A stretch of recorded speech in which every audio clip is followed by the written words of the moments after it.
आप सभी का स्वागत है हमारे YouTube चैनल IR टॉक में। आज हम लोग बात करने वाले हैं यूडैश का सेकंड पार्ट, जिसमें हम लोग स्टूडेंट का एंट्री करेंगे। और झारखंड के लिए हम बता दें आपको, जैसा कि मैंने पहले ही बताया था कि हम लोग जो यूडैश का काम इस पर कर रहे हैं 22-23 का, इस पर हम लोग जो पहला पार्ट है वो यूडैश पोर्टल पे कंप्लीट कर चुके हैं। अब जो इसका सेकंड पार्ट है वो हमारे ई विद्या वाहिनी पोर्टल पर चलेगा, जहाँ पर सभी स्टूडेंट का डाटा को हमें अपडेट करना है। तो उसी पर ये वीडियो है। वीडियो को अंत तक देखें और समझें, ताकि आप आसानी से इस काम को कर सकें। बिना समझे इस काम को करना बहुत मुश्किल है, क्योंकि ये पहली बार हो रहा है और इस पे बहुत सारे नए फील्ड जोड़े गए हैं, जिसके बारे आपको जानकारी जुटाना है। तो वीडियो को पूरा देखें। थोड़ा सा वीडियो लंबा हो सकता है, लेकिन बताऊंगा डिटेल में। और अगर अभी तक चैनल से नहीं जुड़े हैं तो जुड़ जाएं, और वीडियो अच्छा लगे तो ज़रूर शेयर करें, सब्सक्राइब करें, शेयर करें। तो वीडियो शुरू करते हैं और सबसे पहले देखते हैं कि इस पे हम इस बार कैसे काम करेंगे। तो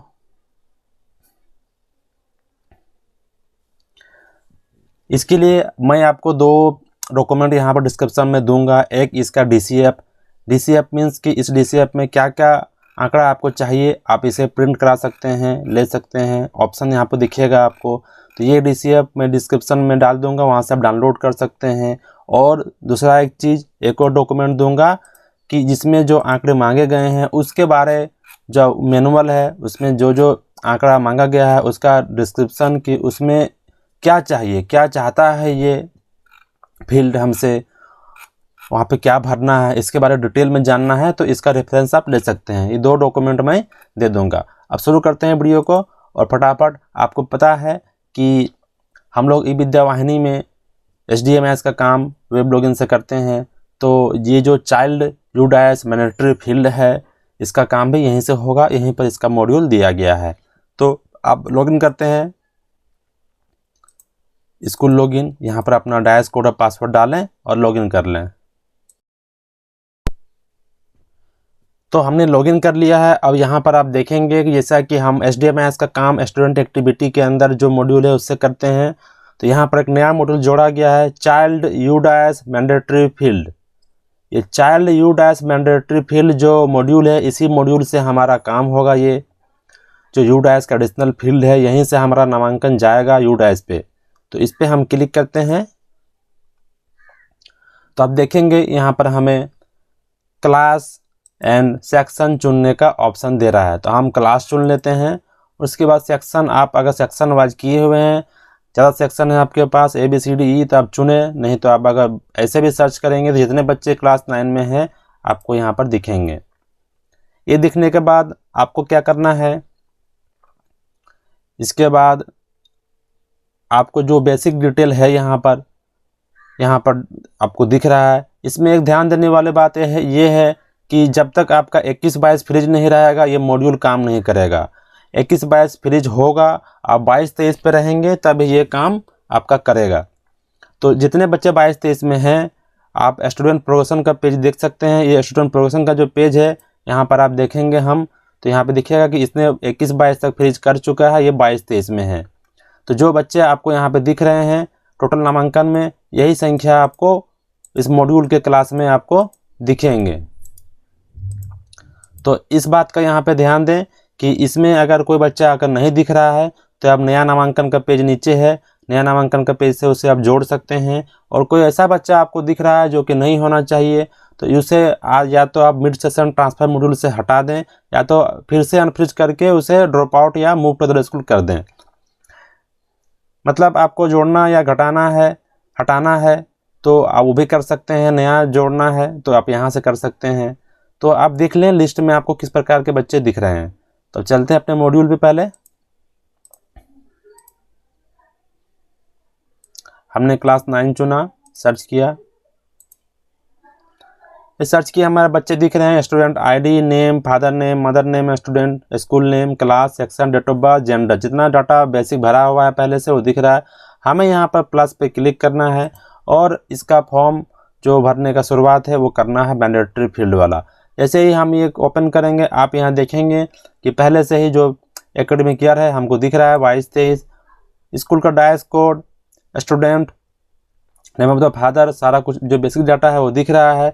उसके बाद यहाँ बता दें आपको कि यहाँ पर 4 पेज बनाए गए हैं 4.1। इसमें आपको सामान्य जानकारी आपको भरना है, उसके बाद नामांकन का डिटेल भरना है, उसका फैसिलिटी एंड अदर डिटेल भरना है। उसके बाद एक पेज है वोकेशनल का, जो कि सभी के लिए एप्लीकेबल नहीं है। जहाँ वोकेशनल चलता है गवर्नमेंट स्कूलों में केवल उसी के लिए एप्लीकेबल है। तो मेनली आपका ये जो 3 पेज है ये सभी को भरना पड़ेगा। कुछ पेज प्राइवेट स्कूलों के लिए केवल है, कुछ पेज केवल गवर्नमेंट स्कूलों के लिए है, प्राइवेट स्कूलों के लिए नहीं है। आगे देखेंगे उसको हम कि उस पर क्या करना है।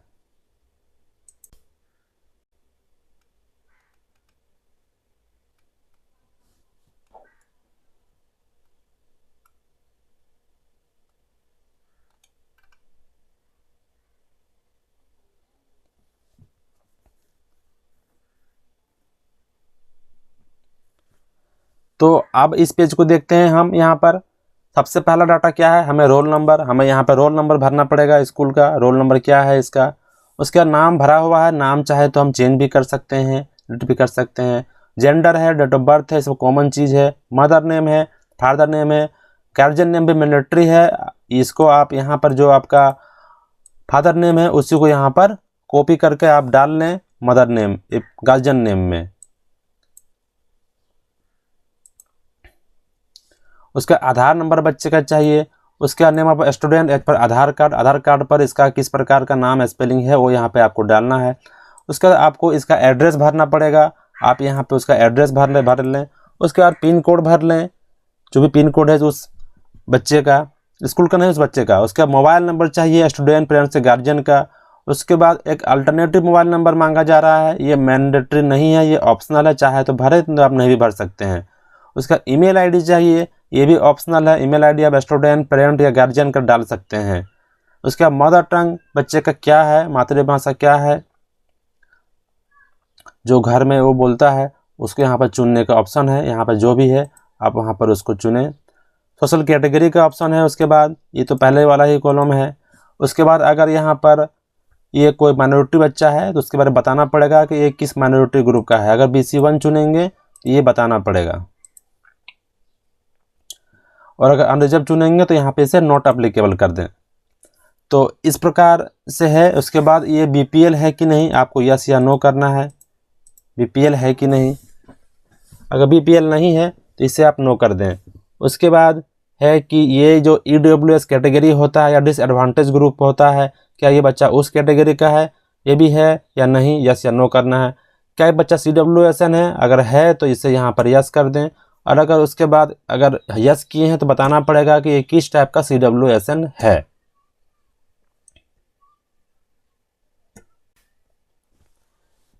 इतना भरने के बाद उसके बाद फिर से आपको एक चीज़ और बताना है कि क्या ये बच्चा इंडियन नेशनल है, यस या नो।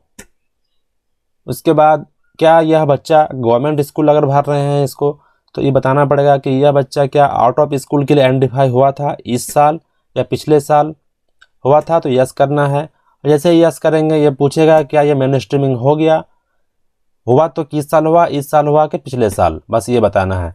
अब ये पूरा पेज भरने के बाद हमें इसे नेक्स्ट एंड सेव कर देना है।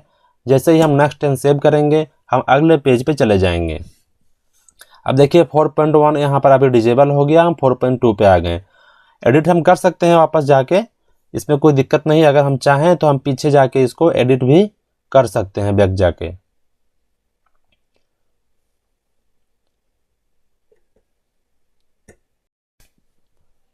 तो अब हमें 4.2 भरना है। यहाँ पर इसके एडमिशन का नंबर चाहिए, एडमिशन नंबर चाहिए, एडमिशन डेट चाहिए, पहले से भरा हुआ है चूँकि ये डाटाबेस में पहले से था, वहीं से ये फेच हो गया है। अब उसके बाद इसका एकेडमिक स्ट्रीम, ये सिर्फ हायर सेकेंडरी ओनली बच्चों के लिए भरना है, ये 1 to 10 के लिए अप्लीकेबल नहीं है। अगर बच्चा 11-12 का है तो यहाँ बताना पड़ेगा कि आर्ट्स का है कि साइंस का है कि कॉमर्स का है, और इसे बताना पड़ेगा। उसके बाद इसका डिटेल्स और आगे पूछा जाएगा। क्योंकि हम अभी क्लास 9 चुने हुए हैं इसलिए हमें ये ऑप्शन नहीं दे रहा है। अब उसके बाद इसका status of student previous academic year, ये बच्चा अगर अभी 9 में है तो पिछले साल ये बच्चा कहाँ था, 8वां में था तो कहाँ था, इसी स्कूल में था कि कहीं और से आया है या सीधे नामांकित हुआ है। इस प्रकार यहाँ पे बहुत सारे ऑप्शन हैं। अगर ये भरेंगे कि सेम स्कूल में था तो फिर यहाँ पे पूछा जाएगा कि वो सेम स्कूल में था तो उसका प्रीवियस क्लास क्या था। तो हम अगर 8वां बताते हैं तो ठीक है, सेम स्कूल में ये क्लास 8 में था, अभी ये 9 में है। अब उसके बाद है कि अगर प्रीवियस स्टडीज में था तो उसका एग्जामिनेशन में क्या वो अपियर हुआ कि नहीं अपियर हुआ, ये बताना है। अगर अपियर हुआ तो उसके बारे में बताना है कि क्या वो पास किया था, कि पास विथ ग्रेस, मतलब पास किया लेकिन ग्रेस मार्क्स के साथ, या तो वो पास नहीं हुआ, इसी क्लास में रिपीटर है वो, या पास हुआ लेकिन बिना एग्ज़ाम के। 4 ऑप्शन है, जिस प्रकार का ऑप्शन आपको उस बच्चा पे डालना है आप यहाँ पे चुन लें। अगर पास किया था तो उसका फिर यहाँ पे आप उसका बताएं परसेंटेज कि कितना परसेंटेज वो मार्क्स लाया। अब उसके बाद number of days child attendant school, कितने दिन बच्चा स्कूल आया पिछले साल, ये आपको यहाँ पर डालना है। उसके बाद नेक्स्ट एंड सेव कर देना है। जैसे हम नेक्स्ट एंड सेव करेंगे ये हम आगे पेज में फिर ये चले जाएंगे और ये सेव हो जाएगा।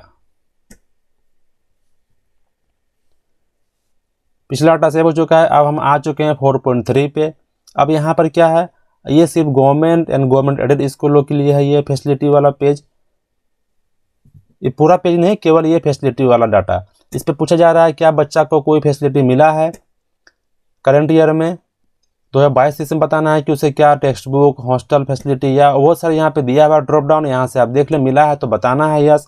और उसका स्कॉलरशिप का मामला है, अगर बच्चा को स्कॉलरशिप मिला है सेंट्रल का तो उसे यस करना है, बताना है कौन सा स्कॉलरशिप मिला है, बहुत सारे नाम यहाँ पर है, नहीं तो इसे आप नो कर दें। उसका अगर स्टेट से मिला है तो उसे यस कर दें, और यस करने के बाद आपको यहाँ पर बताना पड़ेगा कि उसका अमाउंट क्या था। या तो अगर कोई अदर स्कॉलरशिप मिला है तो उसे भी आप देख लें, अगर सेंट्रल और स्टेट के अलावा कुछ मिला है तो उसे आप यस कर दें, नहीं तो इसे नो कर दें। अब यहाँ पे अमाउंट बता दें कितना अमाउंट मिला है अगर उसको मिला है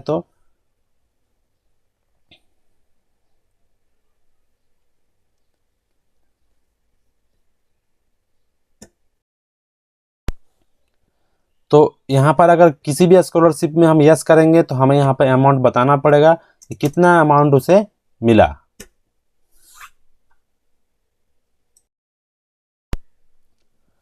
उसके बाद आगे आते हैं, जैसे हमने इस बच्चे को बताया था कि ये बच्चा CWSN है, तो अब इसे यहाँ पर बताना पड़ेगा, क्योंकि ये लॉक कर दिया है, हम पहले पेज में बता चुके हैं। तो अब बताना पड़ेगा कि इस बच्चे को अगर हम इस साल कुछ फैसिलिटी दिए हैं तो यहाँ पर बताना है कि इस किस प्रकार का फैसिलिटी उसको हम दिए हैं। ये केवल गवर्नमेंट स्कूलों के लिए है।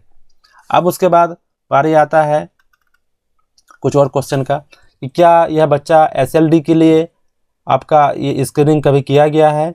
SLD होता है स्पेसिफिक लर्निंग डिजेबिलिटी। अगर हम यस करेंगे तो बताना पड़ेगा कि किस प्रकार का SLD। 3 प्रकार का SLD होता है, डिस्ग्राफिया, डिस्कैल्कुलिया और डिसलेक्सिया। इसका डिटेल में आप जो हम डॉक्यूमेंट इसमें आप डाले हैं डिस्क्रिप्शन में, वहाँ पे जाके आप इसके बारे में जान सकते हैं कि ये क्या होता है। उसके बाद क्या ये बच्चा ASD के लिए स्क्रीनिंग हुआ है तो यस करना है। उसके बाद ADHD के लिए स्क्रीनिंग हुआ है तो यस करना है, नहीं तो आप नो कर दें इसको। तो आप अगर हुआ है तो यस करने, तो इसे नो करें, कोई दिक्कत नहीं है। उसके बाद क्या यह बच्चा कोई एक्स्ट्रा करिकुलर एक्टिविटी पे इन्वॉल्व हुआ है इस ईयर, तो यस करना है।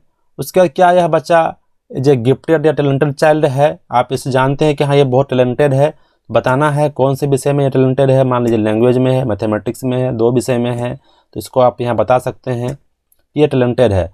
अगर टैलेंटेड है तो क्या इसे मेंटर दिया गया है स्पेशल, कि टीचर को टैग किया गया है कि आप इसको देखें, इसके बारे और इम्प्रूव का प्रयास करें, मेंटर दिया गया है तो यस करें।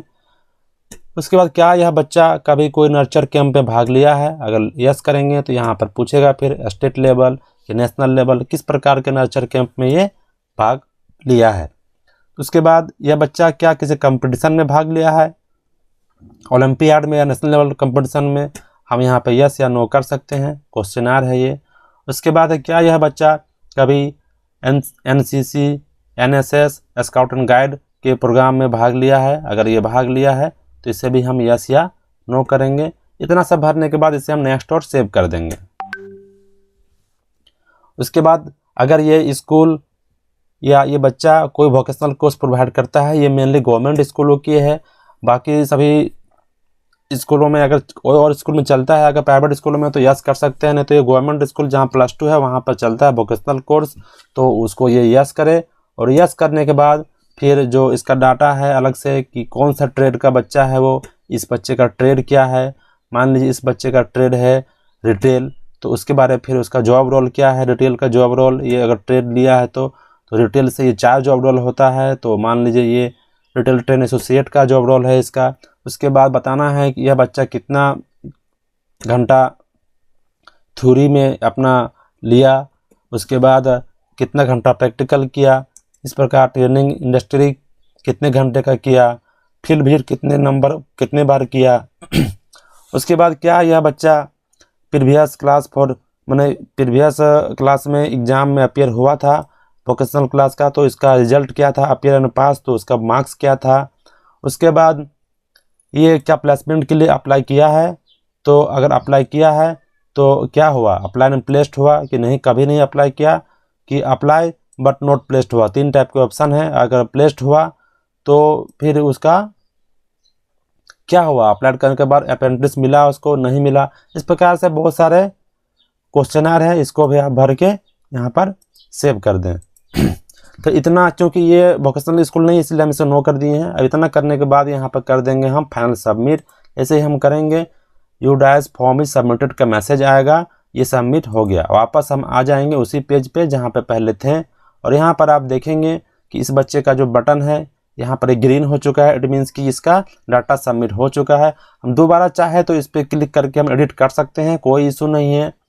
और यहाँ पर कलर कोड है, जिसका भरा हुआ नहीं है उसका रेड रहेगा, जिसका पूरा कंप्लीट रहेगा उसका ग्रीन रहेगा, और जिसका 1-2 पेज भरा हुआ रहेगा या सिर्फ स्टार्ट किए हैं भरना तो उसका येलो कलर का आपको यहाँ पर आएगा। तो इस प्रकार से सभी बच्चों का डाटा को भरना है, फिल करना है। इसमें आपको कुछ भी क्वेश्चन है, किस डाटा को समझने में, किसी फील्ड को समझने में इशू है, तो आप हमारे कमेंट में लिख सकते हैं, हमारे डॉक्यूमेंट का रेफरेंस ले सकते हैं। इस काम को जल्द से जल्द करना है, क्योंकि इसके बिना UDAS कंप्लीट नहीं होगा। यहाँ से ये सब डाटा भरने के बाद डाटा को पॉपुलेट किया जाएगा UDAS पे, और UDAS का टेबल क्रिएट होगा और आपका UDAS कंप्लीट होगा। अभी UDAS आपका अधूरा है झारखंड के सेंस में। झारखंड की मैं बात कर रहा हूँ, अदर स्टेट के बारे ये एप्लीकेबल नहीं है। तो वीडियो को पूरा देखने के लिए धन्यवाद। कोई भी इश्यू हो तो हमें ज़रूर बताएं। Thank you for watching my videos.